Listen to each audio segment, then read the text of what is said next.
அன்னை ஓர் அதிசயம். அன்புக்கினியவர்களே, இறைவாக்கினர் எசாயா முன்னுரைத்த துன்புறும் ஊழியரின் தாயாக அன்னை மரியா அனுபவித்த அளப்பெரிய துயரங்களை இன்று நாம் தியானிக்கப் போகின்றோம். இறைவாக்கினர் எசாயா முன்னுரைத்தபடி இம்மானுவேல் என்ற நம்மோடு இருக்கும் கடவுளை பெற்றெடுத்த இளம்பெண் அன்னை மரியா. அதே எசாயா தீர்க்கதரிசியின் 53ஆம் அதிகாரம் ஒரு துன்புறும் ஊழியரை பற்றி படம் பிடித்து காட்டுகின்றது. அந்த துன்புறும் ஊழியர் இயேசு கிறிஸ்துவே என்றால் அவரை பெற்றெடுத்த தாயும் ஒரு துன்புறும் பெண்ணாகத்தானே இருக்க முடியும்? எந்த தீங்கும் செய்யாத தன் மகன் அவமானப்படுத்தப்படும் போதும், அநீதியான தீர்ப்புகளுக்கு உள்ளாக்கப்படும் போதும் எந்த தாயால் மகிழ்ந்து களி கூற முடியும்? இச்சமயத்தில் மிக இழிவாக கருதப்பட்ட சிலுவை தண்டனை தன் மகனுக்கு வழங்கப்பட்ட போது அன்னை மரியா ஒரு கண்ணீர் சுனையான வியாகுல தாயாக வாழ்நாளில் 3 முக்கிய அழைப்புகளை பெற்றார். முதல் அழைப்பு நாசரேத்தூர் வீட்டில் தந்தையாம் கடவுளால் விடுக்கப்பட்டது. அது மீட்பின் தாயாக, கன்னி தாயாக இறை திட்டத்திற்கு ஒத்துழைப்பு நல்கும் அழைப்பு. அது அவரை ஆண்டவரின் தாயாக உயர்த்தியது. இரண்டாவது அழைப்பு கல்வாரி சிலுவை அடியில் இறைமகன் இயேசுவால் விடுக்கப்பட்டது. பெண்ணே, இதோ உன் மகன் என்று யோவானை சுட்டி காட்டியதன் மூலம் மரியா ஒட்டுமொத்த மனித குலத்திற்கும் தாயாக இருக்கும்படி அழைக்கப்பட்டு நம் அனைவரின் அன்னையானார். மூன்றாவது அழைப்பு மேலறையில் செபித்துக் கொண்டிருந்த போது தூய ஆவியாரால் விடுக்கப்பட்டது. இது அவரை திருச்சபையின் தாயாக மாற்றியது. இந்த 3 அழைப்புகளிலும் அன்னை மரியா காட்டிய உறுதி அவரது அளப்பரிய விசுவாசத்திற்கு சான்றாகும். அன்னை மரியா தனது வாழ்நாளில் 7 முக்கிய வியாகுலங்களை அனுபவித்தார் என திருச்சபை மரபு கூறுகின்றது.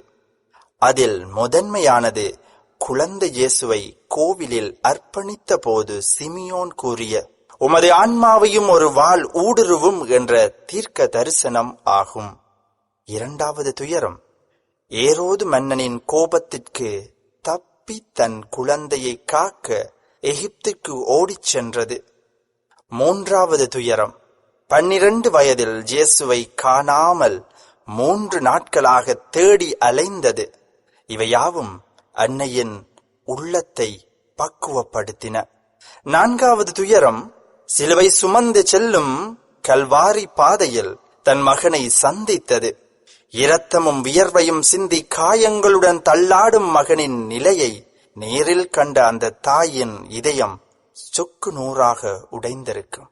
ஐந்தாவது துயரம் சிலுவையில் இயேசு அறையப்பட்டதை கண்டது. ஆறாவது துயரம் சிலுவையில் இருந்து இறக்கப்பட்ட இயேசுவின் திருவுடலை தன் மடியில் ஏந்தியது. ஏழாவது துயரம் இயேசுவின் திருவுடல் கல்லறையில் அடக்கம் செய்யப்பட்டது. இவையாவும் அன்னையை ஒரு வியாகுல தாயாக மாற்றின. இயேசுவின் காலத்தில் சிலுவை தண்டனை என்பது மிகுந்த அவமானத்திற்குரிய ஒன்றாக கருதப்பட்டது. குற்றவாளிகள் தங்கள் சிலுவையை தாங்களே சுமந்து செல்ல வேண்டும் என்பதும், ஒரு மக்கள் அவர்களை இழிவாக பேசுவதும் அக்கால வழக்கமாக இருந்தது. ஒவ்வொரு குற்றவாளிக்கு முன்னும் ஒரு வீரன் அவனது பெயர் மற்றும் குற்றத்தை சுமந்த பதாகையை ஏந்தி நடப்பான்.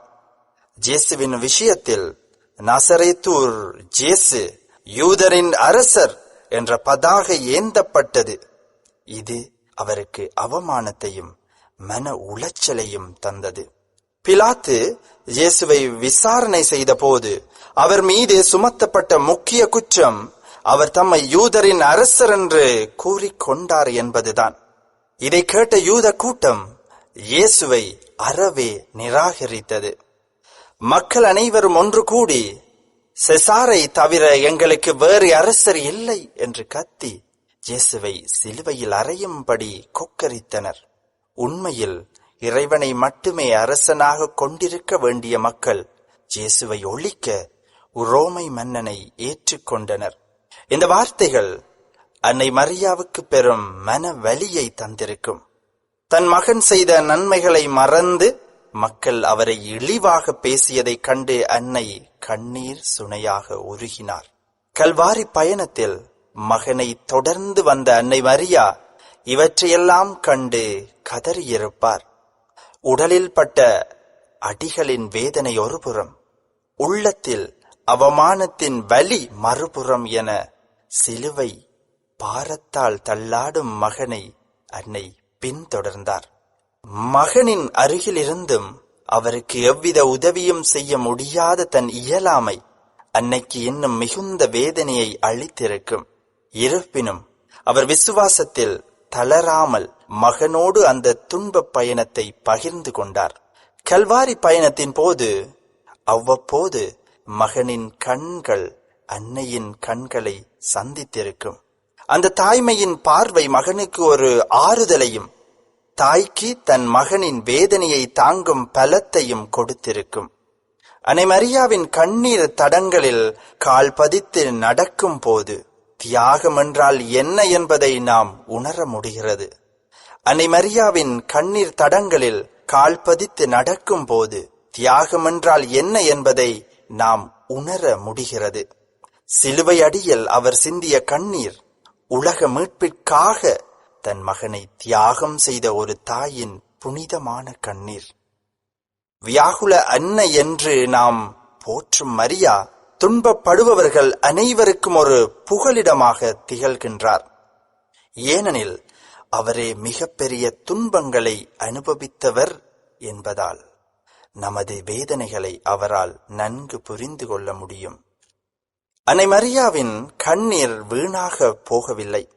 அது உலகிற்கு மீட்பை பெற்றுத்தந்த கிறிஸ்துவின் பலியில் ஒரு முக்கியமான பங்காக அமைந்தது. துன்பத்தில் துவண்டு போகாமல் இறை திட்டத்திற்காக அனைத்தையும் பொறுமையுடன் ஏற்ற அன்னையின் வாழ்வு நமக்கு ஒரு சிறந்த பாடம். அன்பார்ந்தவர்களே, அன்னை மரியா ஒரு வியாகுல தாயாக கல்வாரி பாதையில் அனுபவித்த துயரங்களை இன்று நாம் சிந்தித்தோம். செசாரை தவிர எங்களுக்கு வேறு அரசர் இல்லை என்று மக்கள் அவரை நிராகரித்த போதும் மரியா தன் மகனுக்காகவும் நமக்காகவும் சிலுவை அடியில் உறுதியாக நின்றார். நமது வாழ்வின் துன்ப நேரங்களில் இந்த வியாகுல அன்னையை அண்டிச் செல்வோம். அன்னையின் பரிந்துரை உங்களோடு இருப்பதாக. நன்றி.